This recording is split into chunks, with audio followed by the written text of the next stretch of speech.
We skipped our daughter's wedding to support her brother's MIT graduation, thinking she'd understand that family comes first.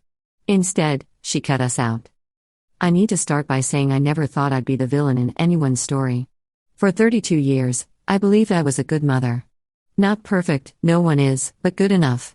I raised 2 children, sacrificed countless hours of sleep, forewent promotions to attend school plays, and built what I thought was a solid foundation of love and support.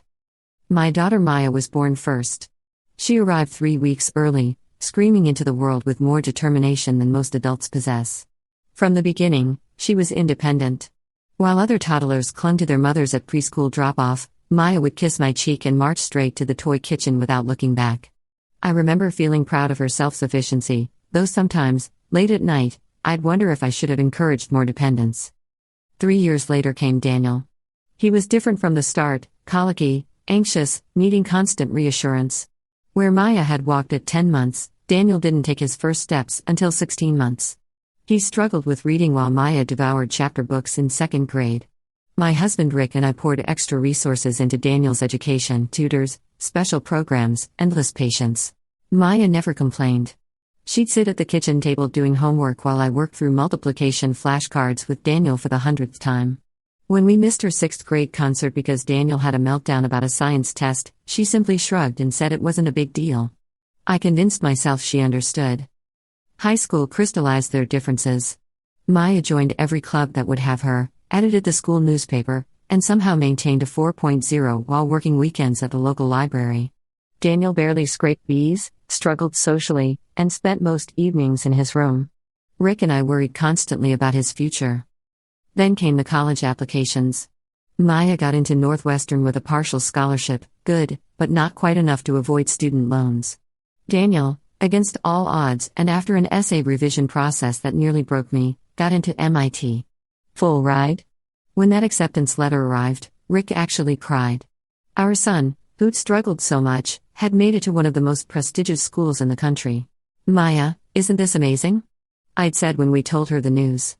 She was home on winter break from Northwestern, where she just finished her sophomore year. Yeah, that's great. She smiled, but something in her expression flickered. Really great. He worked so hard for this, I continued, unable to contain my relief and pride. I know he did. Looking back, I should have heard what she wasn't saying. The next 2 years passed in a blur. Maya threw herself into internships and coursework. She called less frequently, her visits home growing shorter. Meanwhile, Daniel struggled to adjust to MIT's rigor. He'd call us in tears, talking about dropping out. Rick and I took turns coaching him through panic attacks over the phone, sometimes for hours. We visited Boston twice that first semester alone. Maya graduated Northwestern with honors and immediately landed a position at a marketing firm in Chicago. We attended her graduation, of course, though I'll admit I spent half the ceremony texting Daniel, who was in the middle of finals. When Maya walked across that stage, I cheered loudly. I was proud. But there was also a small part of me that felt relief. She'd be fine. She'd always been fine. 2 years later, Maya called with news. She was getting married. Mom, his name is James. We've been dating for 18 months, and he proposed last weekend. Her voice carried an excitement I hadn't heard in years. Maya, that's wonderful. Tell me everything about him. She did. James worked in software development, volunteered at an animal shelter, made her laugh until she couldn't breathe. They'd met through mutual friends, and apparently, everyone who knew them agreed they were perfect together. When's the wedding? I asked, already mentally clearing my calendar. We're thinking June 15th. Next year. My stomach dropped. June 15th? Is that a problem? Maya, that's Daniel's graduation from MIT. Silence stretched between us like a chasm. I'm sure we can work something out, I finally said. Maybe you could move it a week earlier? Or later? Graduation ceremonies are usually short, we might be able to catch a flight and make both. Mom, I haven't even sent invitations yet. The date isn't set in stone. I was just telling you what we were thinking. Right. Of course. Let's discuss this properly when you have more details figured out. But when she called back 2 weeks later, the date hadn't changed. James's parents already put down a deposit on the venue, she explained. It was the only Saturday they had available for the next 18 months. And Mom, it's perfect. You'll love it when you see it. Honey, I need to be honest with you. This puts us in a really difficult position. What position? Her tone shifted, growing colder. Daniel's graduating MIT. You know how much this means to him, to all of us. After everything he went through to get there. I know exactly what he went through. I was there for all of it. Then you understand why we can't miss it. The pause that followed felt like falling. You're saying you won't come to my wedding. I'm saying the timing is incredibly difficult. Can you really not change the date? Any other weekend would work. We've already sent save the dates to 80 people. James's grandmother is 93 and in poor health. We chose June specifically because her doctor said she'd be stable then. We've paid deposits. I've ordered my dress. Maya, be reasonable. I am being reasonable. I'm asking my parents to attend my wedding. And we're asking you to understand that this is Daniel's moment. He's worked for 4 years toward this, overcome so much. What about what I've overcome? Her voice cracked. What about the 4 years I worked? What about my moment? You had your graduation. We were there. Right. You were there. Physically. While texting Daniel the entire time. That's not fair. Isn't it? Rick and I discussed it for weeks. We made lists of pros and cons, talked in circles until we were both exhausted. We even briefly considered splitting up, him to the wedding, me to graduation, but Daniel had specifically said he wanted both of us there. After 4 years of fighting depression and imposter syndrome, he'd made it, and he needed us. Maya's an adult, Rick said one night. She'll understand eventually. She's always been mature about these things. Daniel needs us more, I agreed. Maya has James now. She'll be fine. I called her on a Tuesday evening. She picked up on the first ring. We've made our decision, I said, keeping my voice gentle but firm. We're going to Daniel's graduation. This is his achievement, and after everything, don't. Her voice was flat. Don't explain it again. I understand perfectly. Maya, when you have children of your own, you'll realize that sometimes you have to make impossible choices. We're trying to do what's best for Daniel. You're doing what's best for Daniel. Just like always. That's not true. We've supported you both equally. Mom, I have to go. Maya, wait. The line went dead. She didn't call back. When I tried reaching her over the next few days, my calls went to voicemail. My text showed as delivered but received no response. Rick tried to, with the same result. She needs space, he said. Let her cool down. She'll come around. I wanted to believe him. 6 weeks before the wedding, Maya sent a single text. I assume you're not changing your mind. I need to know for final headcount purposes. I typed and retyped my response a dozen times. Finally, we love you so much, and we hope you'll understand that this isn't about choosing one child over another. This is about being there for Daniel at a crucial moment in his life. We'll celebrate with you after the wedding. Maybe a nice dinner, just the 4 of us? Her response came hours later, understood. Thanks for clarifying. The morning of Daniel's graduation dawned clear and beautiful. Cambridge was alive with proud parents and graduates in black robes. Daniel found us in the crowd, his face breaking into a genuine smile, something we hadn't seen enough of during his MIT years. You came, he said, hugging us both. Of course we came, Rick replied. We wouldn't miss this for the world. The ceremony was everything we'd hoped. When Daniel's name was called, Rick and I stood and cheered so loudly that people around us laughed. Our son, who'd struggled so much, who'd called us crying so many nights, had done it. He'd graduated MIT with a degree in computer science. Afterward, we took him to dinner at an expensive restaurant he'd mentioned wanting to try. He talked about job offers, about feeling like maybe he actually belonged in his field, about finally believing he was good enough. My heart felt full. It wasn't until we were back in the hotel room, scrolling through photos from the day, that I thought about Maya. I opened social media, something I rarely did, and searched for her name. Her profile picture had changed. It was a wedding photo. She stood in a simple but elegant white dress, James beside her in a navy suit. They were looking at each other with such obvious love that it hurt to see. The ceremony had taken place in a garden, sunlight filtering through trees in the background. She looked radiant. Happy. Without us. I scrolled through more photos. Maya's college roommate had been her maid of honor. James's sister stood on his side. There were maybe 40 people total, intimate, personal. Maya's grandmother sat in the front row, dabbing tears. Rick's brother Tom was there with his wife, which surprised me. We hadn't told Tom we wouldn't be attending. There wasn't a single photo that showed a space where parents should have been. It was as if she'd planned it without us from the start. "Rick," I said quietly. "Look." He looked. His face went pale. "She went through with it," he said unnecessarily. "She told us she would." I thought. I don't know what I thought. I tried calling. Voicemail. Texted, "Honey, we saw your photos. You looked beautiful. We'd love to talk when you're ready." No response. We flew home the next day. Daniel came with us, planning to stay for a week before starting his new job in Seattle. He seemed lighter than he'd been in years, constantly checking his phone and smiling at messages from new friends and potential roommates. "Did Maya's wedding happen yet?" he asked on the second day, sprawled on our couch with his laptop. "Yesterday," I said. "Oh." He looked up. "Did you guys video call in or something?" "No, we weren't able to attend." His expression shifted, confusion crossing his face. "What do you mean?" "It was just her wedding. It was the same day as your graduation, sweetheart. We chose to be there for you." Understanding dawned slowly. Then something that looked like horror. "You skipped Maya's wedding? For my graduation?"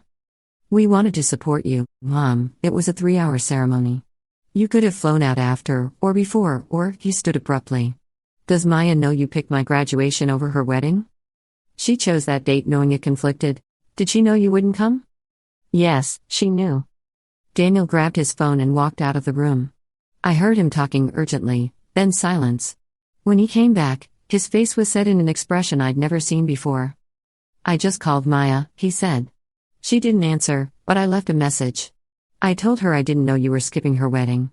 I told her if I'd known, I would have insisted you go to her instead. Daniel, you deserve to have your parents at your graduation. I deserve to celebrate without it costing my sister her wedding day. Do you have any idea how messed up this is?" "Watch your tone," Rick interjected. "We made the best decision we could with difficult circumstances."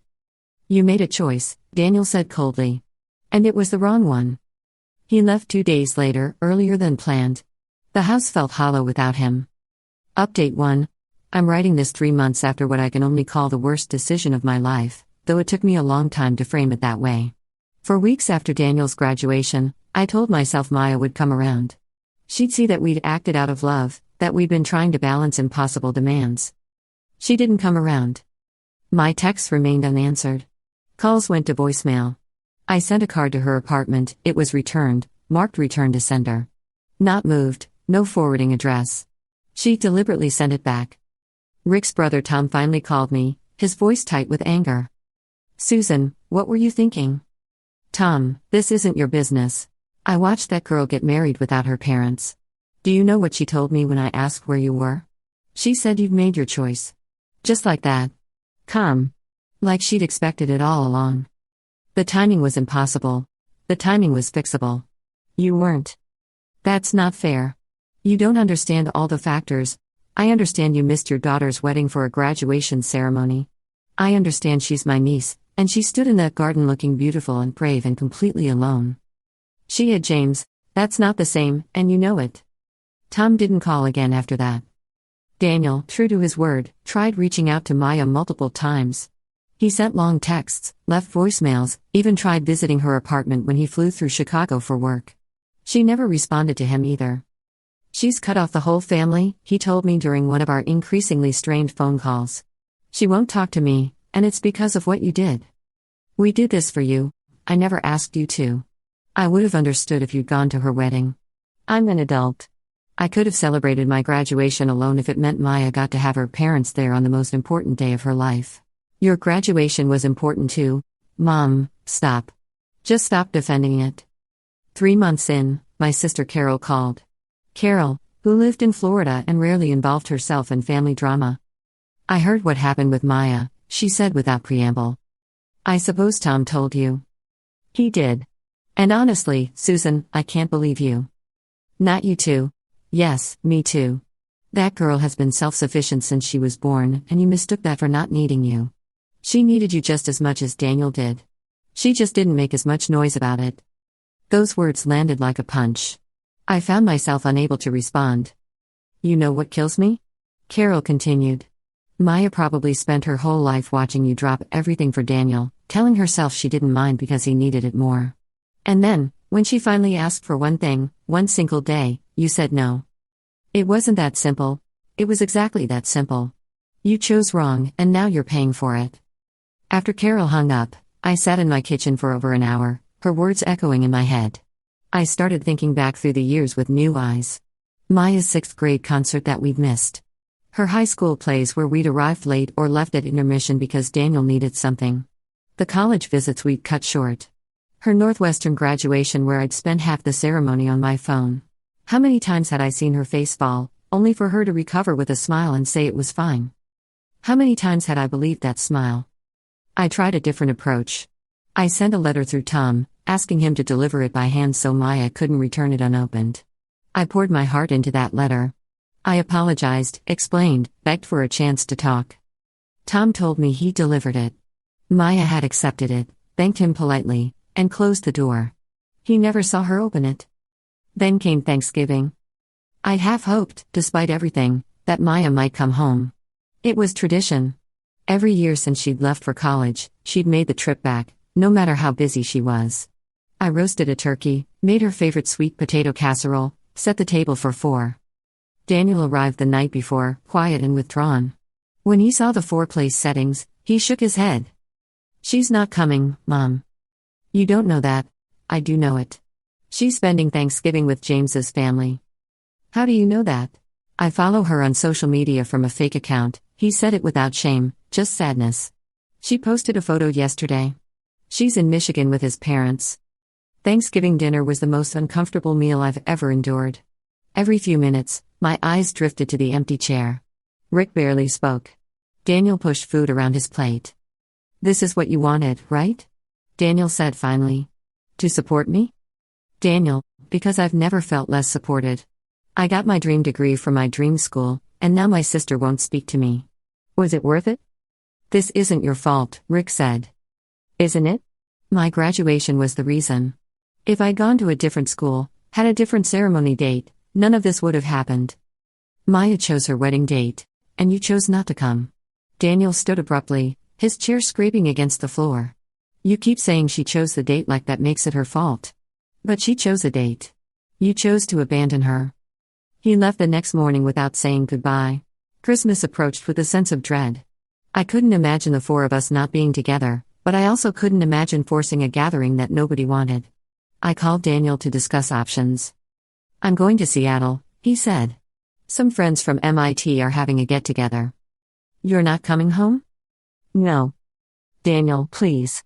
It's Christmas. Is Maya coming? You know she's not. Then I'm not either.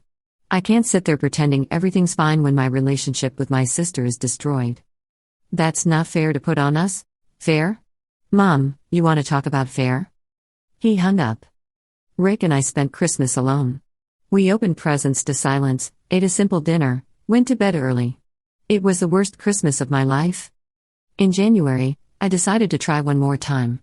I drove to Chicago without warning, determined to see Maya face to face. I knew her work address from an old email signature. I waited outside her building on a Friday afternoon, watching office workers stream out. She emerged at 5:47 p.m., talking on her phone and laughing at something the person on the other end said. She looked good, healthy, happy even. Her hair was shorter than I remembered, and she wore a professional blazer I'd never seen before.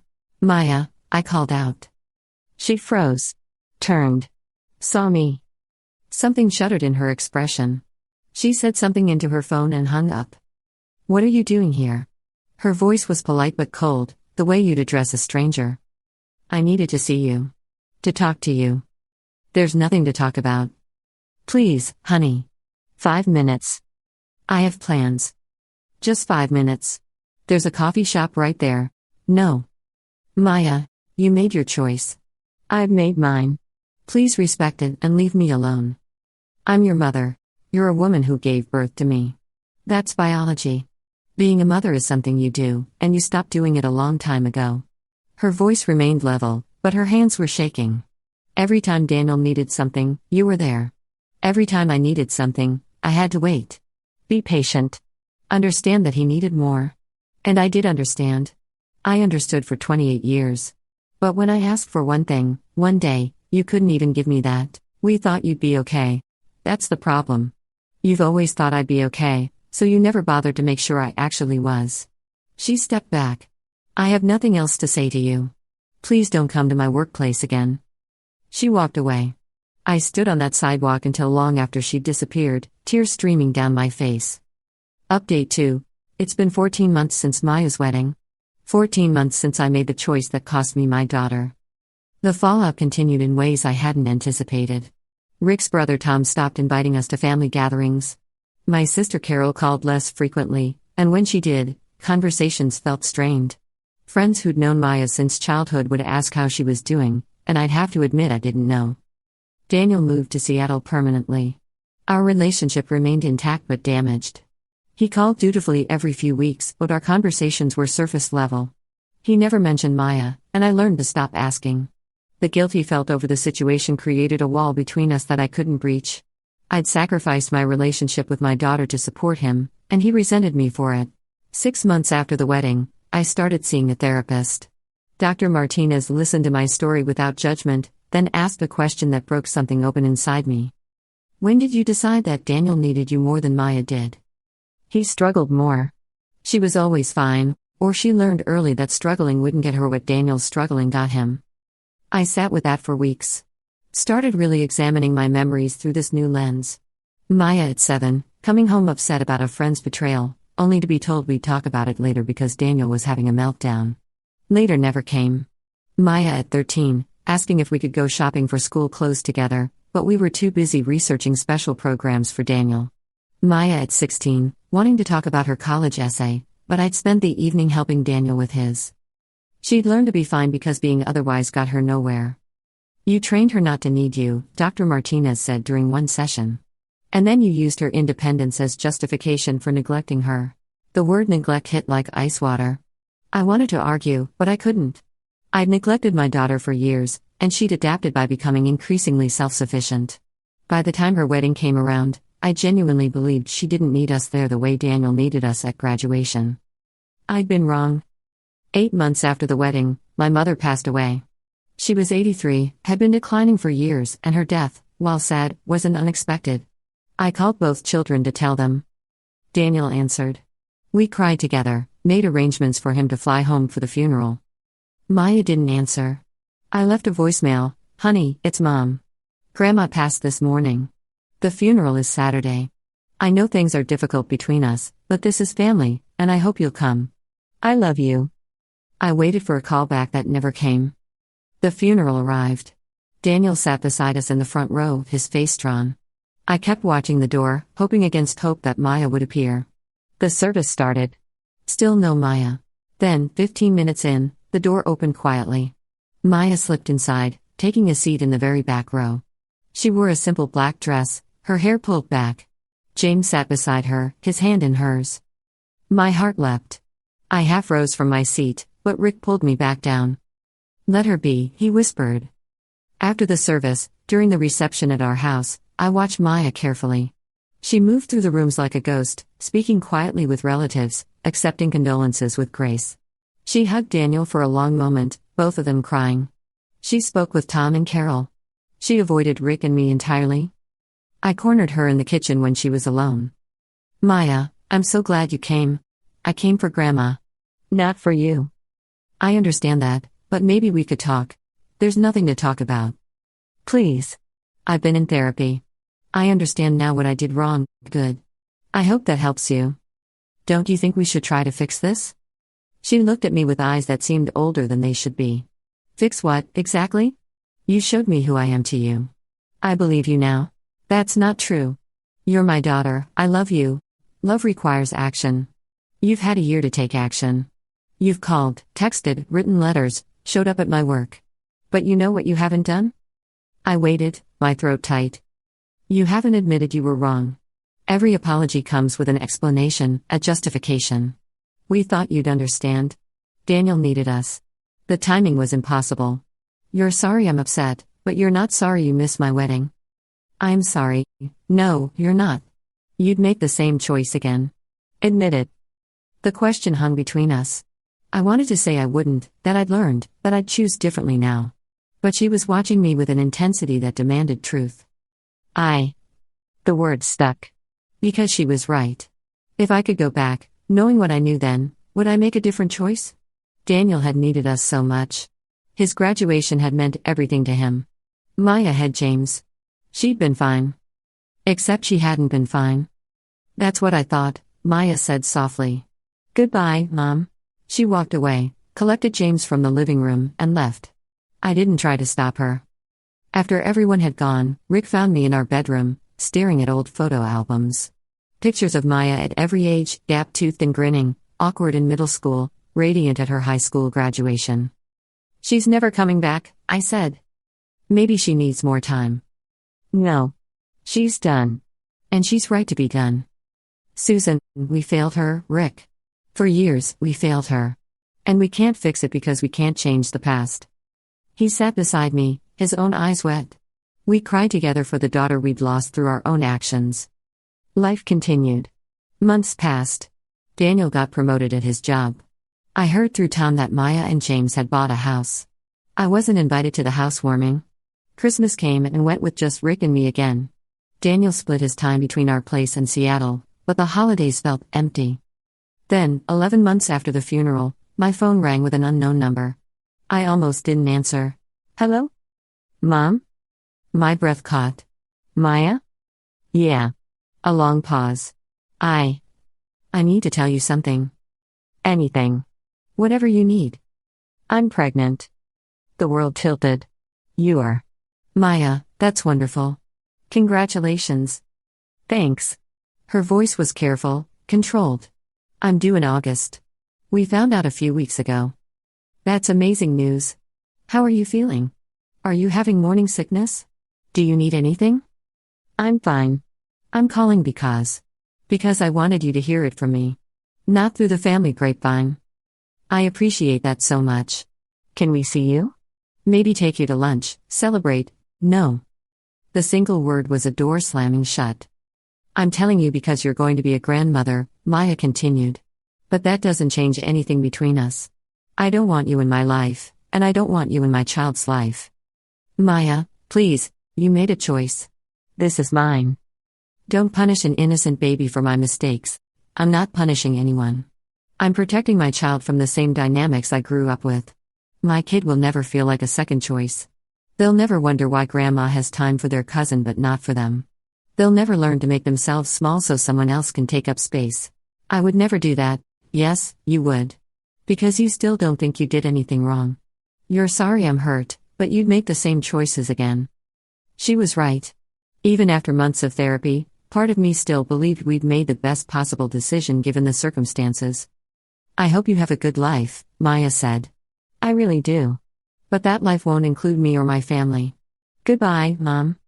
She hung up. I called back immediately. The number was blocked. That was 3 months ago. Daniel found out about the pregnancy through Maya's social media. She'd unblocked him at some point, carefully maintaining their relationship separate from ours. He shared the news excitedly, then paused when he saw my face. You already knew. She called me. And she doesn't want us involved. His expression crumpled. Of course she doesn't. Rick and I have had to accept that we'll have a grandchild we'll never meet. Maya posts updates on social media, sonogram photos, nursery preparations, her growing belly. Daniel sends us screenshots sometimes, though I can tell it hurts him to be our intermediary. Dr. Martinez asked me recently what I'd learned from all this. That being needed isn't the same as being loved, I said. That showing up for the hard moments doesn't matter if you miss the important ones. That independence shouldn't be mistaken for not needing support. And if you could go back? She asked. I thought about it honestly. I'd go to the wedding. I'd tell Daniel I loved him and was proud of him, but that his sister needed me that day. I'd trust that our relationship was strong enough to survive my absence at one ceremony. But you couldn't see that then? No. I couldn't. I live now with the weight of that choice. Some days are harder than others. I see baby clothes in stores and have to walk away. I hear friends talk about their grandchildren and feel a physical ache. I watch Maya's life unfold from a distance, as remote as a stranger's. Daniel tries to bridge the gap sometimes, suggesting that maybe if I tried one more time, maybe if I wrote another letter. But I know better now.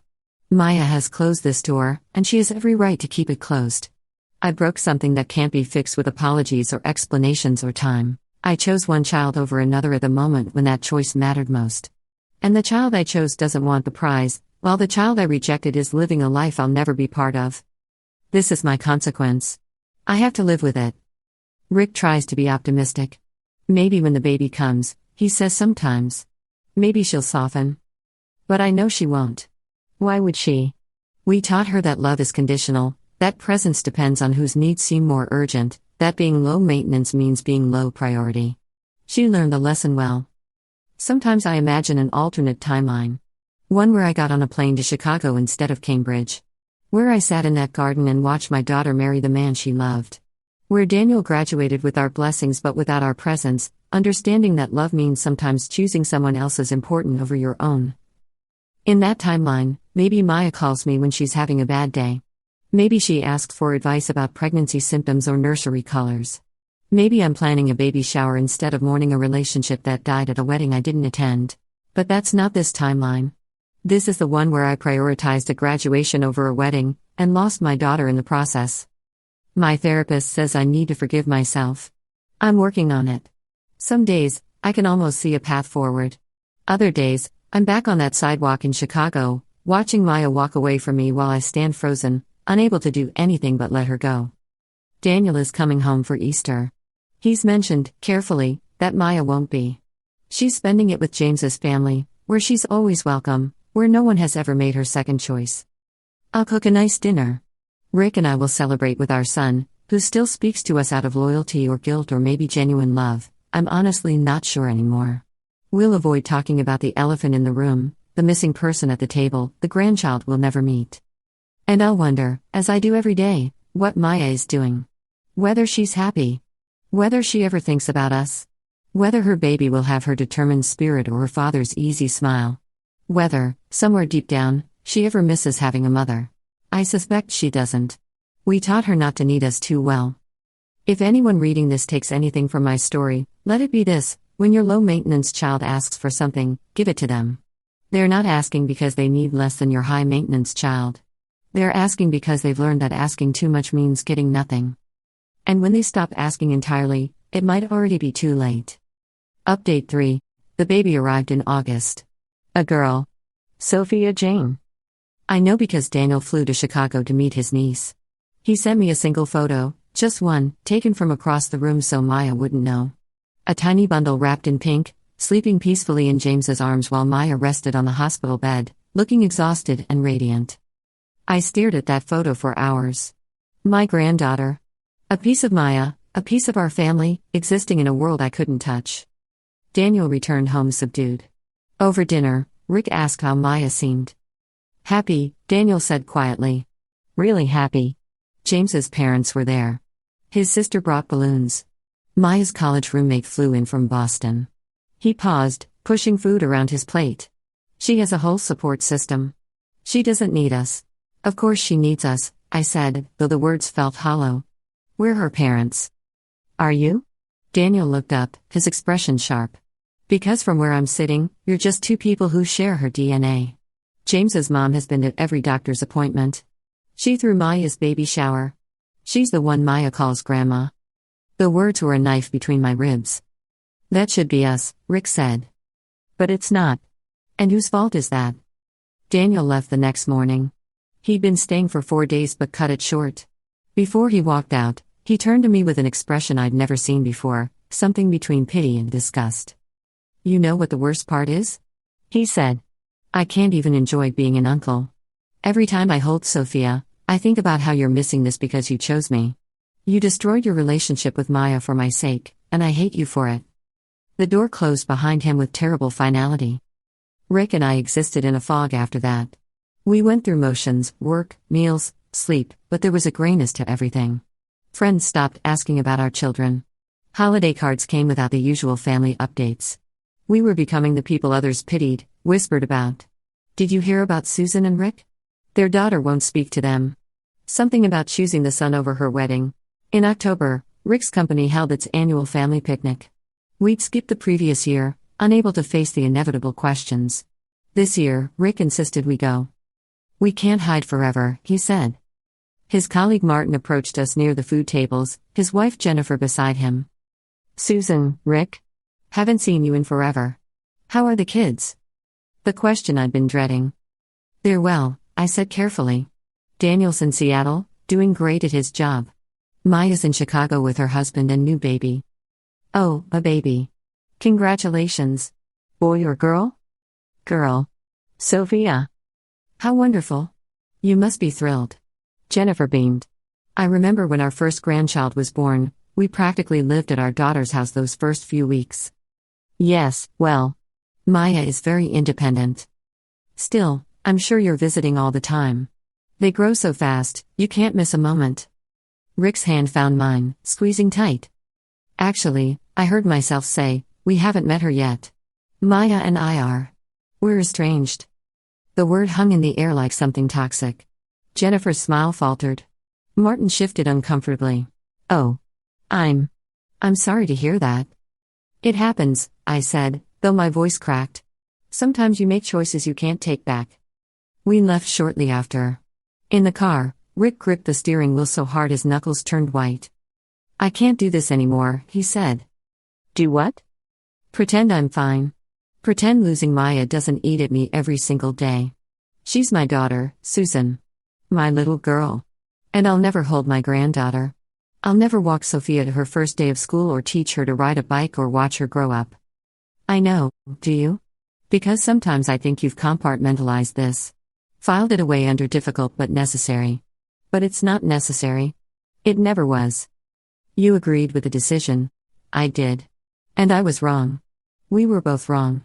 But at least I can admit it." He turned to look at me. "Can you? Can you honestly say that if we had to make the choice again today, right now, with everything we know, you'd choose differently?" I opened my mouth. Closed it. The truth was complicated, twisted up with years of rationalizations. "I thought so," Rick said, and something in his voice sounded like giving up. November brought Thanksgiving. Daniel texted that he'd be spending it in Chicago with Maya, James, and Sophia. "She invited me," his message read. "I can't say no. I'm sorry." Rick and I sat at a table set for two. The turkey was too large, the portions absurd. We ate in silence, the ghost of our former family dinners haunting every quiet moment. "Do you think she's happy?" Rick asked suddenly. "Who?" "Maya. Do you think cutting us out made her happy?" I considered this. "I think it gave her peace." "That's not the same thing." "No. But maybe it's better." My therapy sessions became more frequent. Dr. Martinez pushed me harder now, no longer letting me hide behind justifications. "You keep saying you choose differently now," she said during one session. "But I don't think that's true.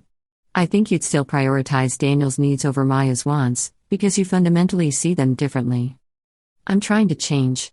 Trying isn't the same as succeeding. Maya didn't cut you off because you made one bad choice. She cut you off because that choice revealed a pattern she'd been living with her entire life. I love both my children equally. Love isn't just a feeling, Susan. It's action. It's showing up. It's prioritizing. And your actions have consistently told Maya she matters less."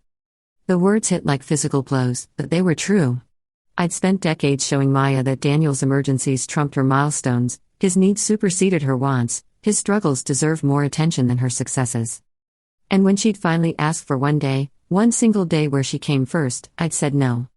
December arrived with a cold that settled deep into my bones. Christmas decorations went up around the neighborhood, but our house remained dark. Rick didn't have the energy to pretend, and neither did I. On Christmas Eve, my phone rang. Unknown number. My heart leapt, irrational hope that maybe, just maybe. "Hello? Hi, this is Jennifer Caldwell. We met at a company picnic? I'm calling because... Well, this might be overstepping, but I wanted to share something." "Okay," I said cautiously. "My daughter Emma and I were estranged for 3 years. It started over something that seemed small. I criticized her fiancé, said some things I shouldn't have. She stopped talking to me. Missed holidays, didn't invite me to her wedding, had a baby I didn't meet until she was 18 months old." My throat tightened. What changed? I did. Really changed, not just surface changes. I went to therapy, worked through why I felt entitled to her life. And then I wrote her a letter that didn't ask for forgiveness or make excuses. I just took full responsibility. Acknowledged every hurt. Didn't justify a single thing. Did she respond? Not for 8 months. But she did eventually. We're rebuilding, slowly. It's not what it was, and maybe it never will be. But she's letting me know her daughter now. That's more than I deserve. After we hung up, I sat with that conversation for a long time. Then I got out paper and a pen. I wrote to Maya. Not the pleading, excuse-filled letters I'd sent before. This one was different. Maya, I'm not asking you to forgive me. I'm not asking for a relationship. I'm not even asking you to read this entire letter. I'm writing because you deserve to hear the truth without explanations or justifications. I was wrong. Not wrong in the way I've said before, where I follow it with but and list reasons. Just wrong. Completely, fundamentally wrong. You asked for one day. I said no. That choice wasn't impossible or complicated or balanced. It was wrong. For your entire life, I prioritized Daniel's needs over yours. I told myself it was because he needed more, but the truth is simpler and uglier. I took you for granted. Your competence made you easy to overlook. Your independence became an excuse to neglect you. When you succeeded, I was proud but not surprised. When Daniel succeeded, I was relieved. I realize now how that must have felt, to have your achievements expected while your brothers were celebrated. I missed your 6th grade concert. Your high school plays. Important moments throughout your college years. And then I missed your wedding. Each time, I had a reason. But reasons don't matter when the pattern is clear. You learned not to need me because needing me meant being disappointed. And then I used your self-sufficiency to justify continuing to disappoint you. I can't change the past. I can't give you back your wedding day with your parents present. I can't undo years of coming second. I can only tell you that I see it now. I understand. And you were right to cut us out. You're protecting yourself and your daughter from experiencing what you experienced. That's good parenting. I wish I'd been capable of the same. I don't expect a response. I don't expect forgiveness. I'm not asking you to let me meet Sophia or be part of your life. You've built something beautiful without us, and you should protect it. I just needed you to know that I finally understand. You weren't being difficult or unforgiving or harsh. You were being healthy. I hope you have a wonderful life, Maya. You deserve every happiness. Mom, I sent it through Tom again, asking him to deliver it. He called me after. She read it in front of me this time, he said. Cried while she read it. Asked me to tell you she received it. Did she say anything else? She said it was the first real apology you've given her. And that it came too late.